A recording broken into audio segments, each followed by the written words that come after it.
Now, listen to this. Tens of thousands of years ago, if you were sprinting until your lungs burned, wrestling a tribe member to the dirt, or throwing a projectile, you weren't doing it for a medal. You weren't doing it for entertainment. You were performing a highly dangerous, sacred ritual of magic. You see, the very first sports ever played by humanity weren't games at all. They were a desperate attempt to hack the universe. And the terrifying part? Early humans believed that if they lost these physical contests, their entire world would literally end. Welcome to the era of pure survival. Back in the Pleistocene epoch, burning unnecessary calories was a luxury absolutely nobody could afford. Your biology is fundamentally wired to conserve energy. In fact, your own body has safety limits that act like a biological system that wants you dead if you push it beyond its breaking point. If a prehistoric human was running, it was to escape jaws. If they threw something, it was to kill their dinner. So, how did we go from running for our lives to running for fun? Here's the glitch. We didn't. We went from running for our lives to running for our gods. Anthropologists have discovered that early humans simply did not differentiate between the physical world and the spiritual realm. To them, a spear wasn't just a piece of sharpened wood, it was an extension of spiritual intent. When early man engaged in what we might recognize today as track and field, or wrestling, they were actually practicing a terrifying concept called sympathetic magic. Sympathetic magic is the ancient foundational belief that like produces like. If you want it to rain, you pour water on the ground. If you want to successfully hunt a massive aggressive mammoth tomorrow, you have to act it out today. Before a major life-threatening hunt, the most athletic members of the tribe would perform elaborate, physically brutal dances and mock battles. They would mimic the exact movements of the prey and the hunters. This wasn't a rehearsal, this was a spell. They believed that by physically dominating the animal in the game, they were spiritually binding the real animal out there in the wild. If the designated hunter missed his throw during the ritual game, it wasn't just a loss of points, it was a dark omen of death for the actual hunt. Every leap, every sprint, every drop of sweat was a negotiation with the ruthless forces of nature. They were using physical exertion to find a loophole in reality, a way to control the uncontrollable. But mimicking animals is just the tip of the iceberg. The physical exhaustion wasn't just about practicing a hunt, it was about completely destroying the human mind. Wait until you hear what these athletes intentionally did to their own central nervous systems, just to speak to the dead. We like to think of athletes pushing their limits as a testament to human willpower, a sign of dedication. But for early humans, breaking past the body's physical limits was a deliberate, violent act of self-destruction.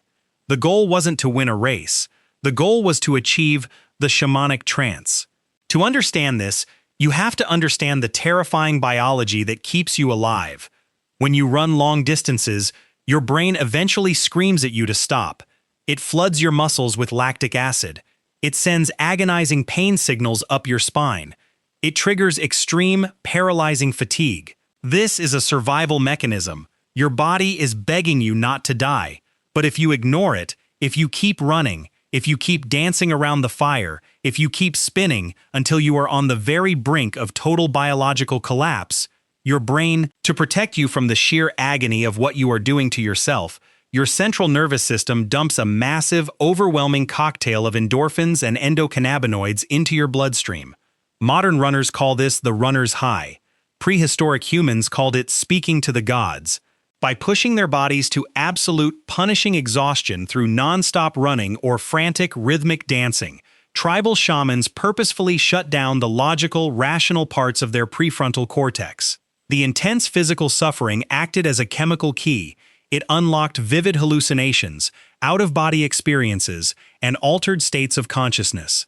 They weren't exercising, they were purposefully overdosing on their own brain chemistry to travel to the spirit world.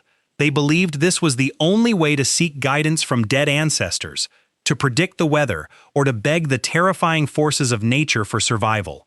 The athlete and the priest were the exact same person, and their sport was a dangerous psychological expedition.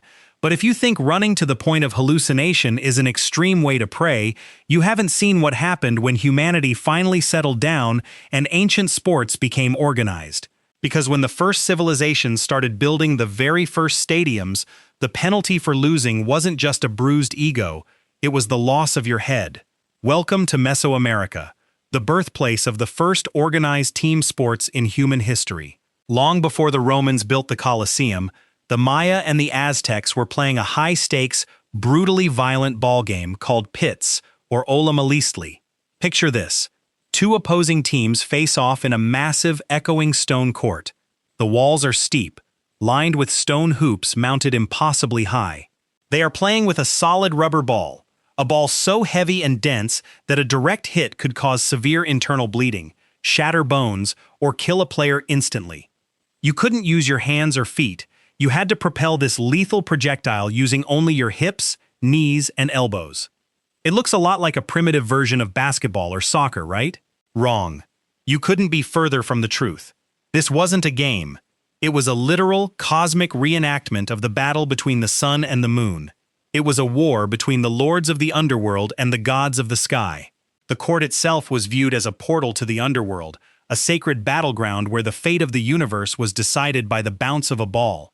When the game ended, the players didn't shake hands. They didn't walk away to play another day. These colossal stone courts were literally designed with drainage systems for human blood.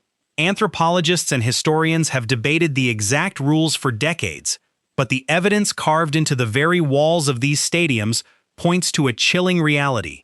At the conclusion of ritual games, someone had to die. Sometimes it was the captain of the losing team. Other times, in a twist that breaks the modern mind, it was the captain of the winning team. To these ancient civilizations, spilling human blood on the court was the only way to ensure the sun would rise the next morning.